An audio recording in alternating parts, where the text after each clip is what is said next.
recueillir une expression des personnels comme on peut le faire en tant que syndicat, hein, mais bien de donner au personnel un espace d'expression professionnelle, un espace d'expression professionnelle propre sur leur travail, où ils peuvent témoigner de leur travail.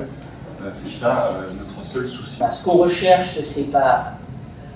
des témoignages qui vont nous permettre de construire des revendications syndicales, c'est pas l'objet de ce site, mais c'est bien de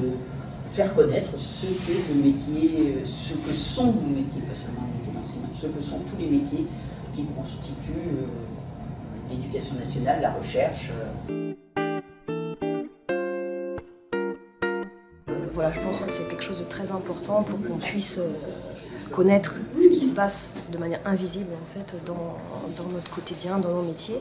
et notamment pour moi là qui débute, où cette phase où on rentre sur le terrain dans le métier qui est particulièrement difficile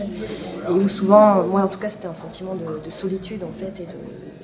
voilà, d'être démuni face à ce que je rencontrais, et le fait de pouvoir partager, échanger, c'est quelque chose qui me paraît essentiel en fait.